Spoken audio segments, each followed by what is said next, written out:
The movie industry has many eras of film, from the French New Wave to Italian neorealism.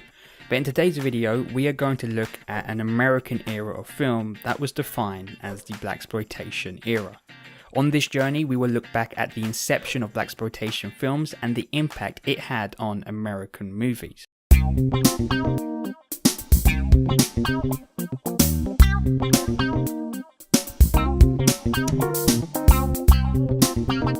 To fully understand the idea of the Blaxploitation era of film, we must understand why this era in cinema even came about. Before Blaxploitation films were even an idea, the American film industry was at the heights of Hollywood power, with such filmmakers as Alfred Hitchcock and Sidney Lumet dazzling audiences with their storytelling ability. But there wasn't any room for black filmmakers to make their mark on Hollywood. Many African American actors had to take the sidekick roles, and especially for African American women, they were cornered to only play the mammy role, which was basically a stereotype role, where women of colour play characters who worked in a white family and nursed the family's children, a position that is rooted in American slavery.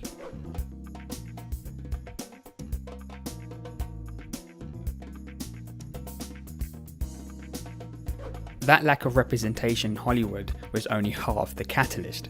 The other half came from the Black Power movement, which between the 60s and 70s was at its boiling point, with Martin Luther King Jr. heading more of a peaceful protest against racial discrimination, while Malcolm X demanded a more hands-on approach.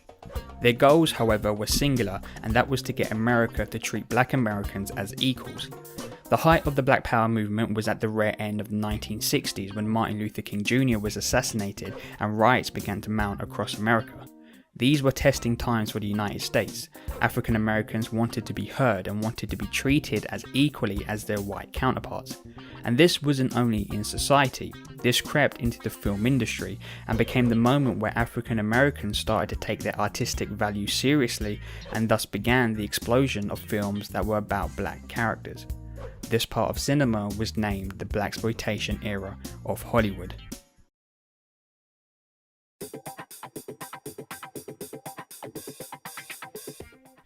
To put it simply, Blaxploitation is a subgenre of movies where our hero is either a black man or black woman, and they can range from any type of genre, from horror, romance, and to the very popular action flick.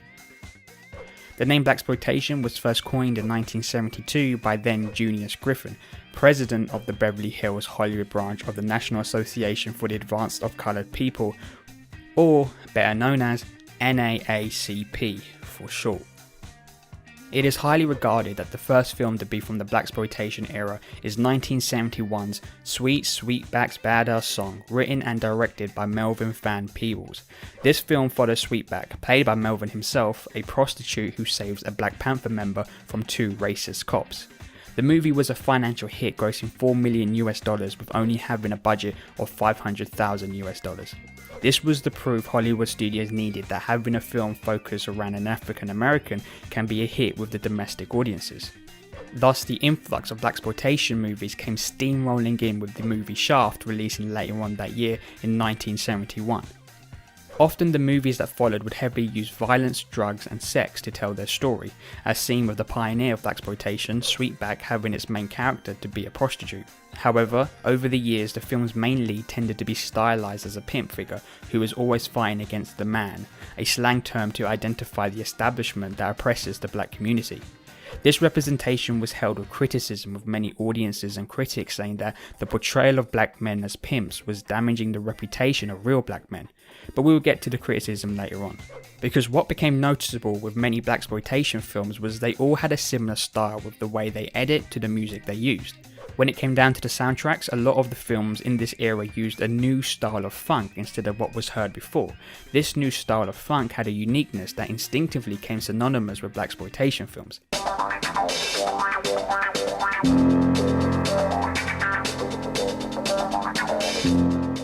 They were bass heavy with funky beats to keep the movie flowing at its relentless fast-paced editing. While doing some research, I found a pattern that saw many movies from the Blaxploitation era had a runtime of mostly 1 hour and 30 minutes, keeping a continuous movement.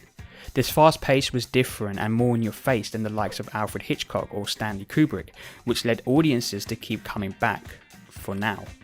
The Blaxploitation era only lasted between 1971 to 1976, only 5 years, and there are two reasons for that. One, audiences got tired of the same shtick. It no longer was the cool new movie, and the oversaturation of the genre meant quality dwindled. And two, Blaxploitation films had a lot of criticism and controversy.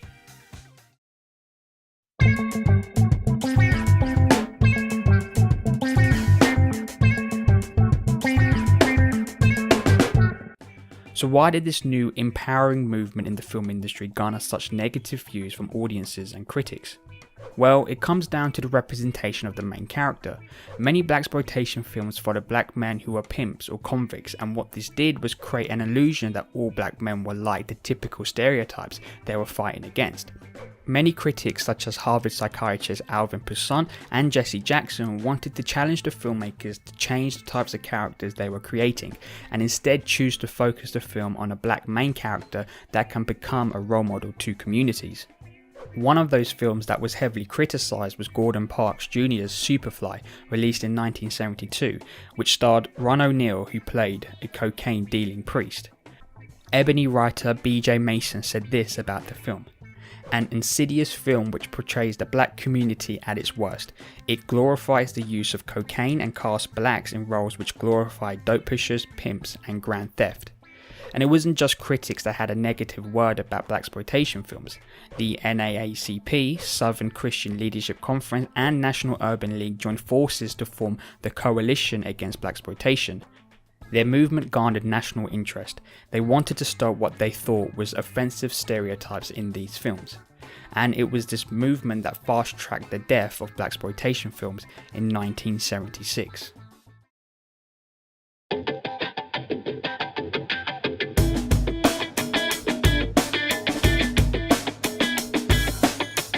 But the impact of those 5 years was already made to the future black filmmakers. Spike Lee and John Singleton began a renaissance with the genre in the late 80s and early 90s, with such movies as Do the Right Thing and Boys in the Hood, both using the trademarks of blaxploitation films but adding in elements of criticism of the genre itself, thus beginning a new wave.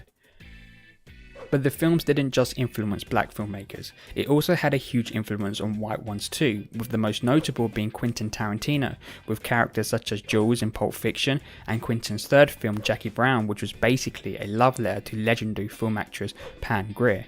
So the genre never truly died. In the 2000s, we also had a Shaft reboot starring Samuel L. Jackson and director Scott Sanders' Black Dynamite in 2009. Other films that were influenced by blaxploitation movies include Quentin Tarantino's Django Unchained, Malcolm D. Lee's Undercover Brother, and in 2019 we had Eddie Murphy play Rudy Ray Moore in Dolomite Is My Name. The films have also influenced the music industry, with such singers as Snoop Dogg and Ice-T adopting that pimp persona that was heavily used in many blaxploitation movies. So the impact of blaxploitation films continued throughout time.